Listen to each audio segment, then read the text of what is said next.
Assalamualaikum warahmatullahi wabarakatuh. Alhamdulillahirabbil alamin wassalatu wassalamu ala asrofil anbiya wal mursalin wa ala alihi wa sahbihi ajma'in amma ba'du. Rabbi shrah li sadri wa yassir li amri wahlul 'uqdatam min lisani yafqahu qawli. Perkenalkan, nama saya Afta Wijaya, NPM 2121020007, Fakultas Syariah, jurusan Hukum Tata Negara, semester 4, kelas C.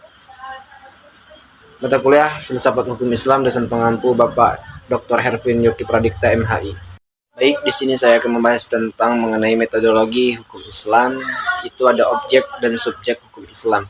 Hukum dalam konsep ilmu usul fikih dibagi menjadi dua macam, yaitu yang pertama hukum taklifi dan yang kedua hukum wadi. Secara terminologi, hukum adalah kitab Allah yang berhubungan dengan perbuatan mukallaf dalam bentuk al-iqtida, al-takfir, dan al-wadi. Yang dimaksud dengan kitab adalah firman Allah yang berupa perintah-perintah atau larangan-larangan. Ada beberapa hukum taklifi. Yang pertama itu adanya ijab, yaitu firman yang menuntut suatu perbuatan dengan tuntutan yang pasti. Yang kedua itu adanya nad, yaitu firman yang menuntut suatu perbuatan dengan tuntutan yang tidak pasti. Menurut ulama Hanafiyah, hukum taklif dibagi menjadi 7, yaitu fardu, wajib, tahrim, karohah, tanzih, nad, dan ibahah. Menurut ulama Hanafiyah, jika suatu perintah didasarkan pada dalil yang pasti seperti Al-Quran dan hadis mutawatir, perintah itu disebut dengan perintah fardu. Akan tetapi jika perintah itu berdasarkan pada dalil yang zanni, perintah itu dinamakan wajib. Demikian pula halnya dengan larangan. Jika larangan itu didasarkan pada dalil yang qat'i, disebut haram. Sebaliknya, jika larangan itu didasarkan pada dalil yang zanni, maka tergolong pada hukum makruh. 5 atau 7 jenis hukum tersebut dinamakan dengan taklifiyah, yang artinya tuntutan atau memberi beban. Taklifi disebut pula sebagai jenis perbuatan hukum.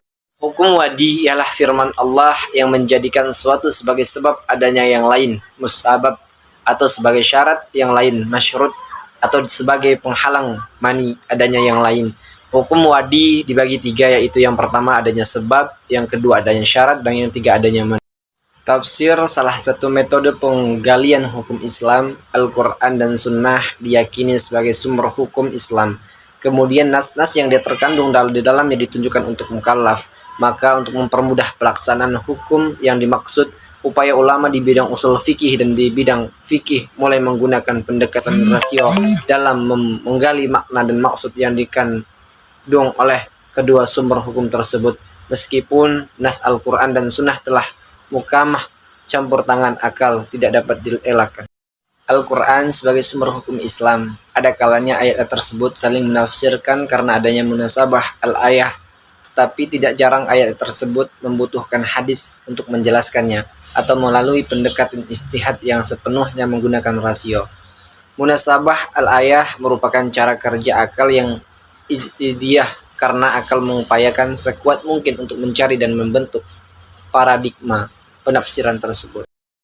Abdul Wahab Khalaf mendefinisikan ijtihad menurut ulama usul, yaitu mengerahkan daya dan kemampuan untuk menghasilkan hukum syara dari dalil-dalil yang syar'i yang terperinci.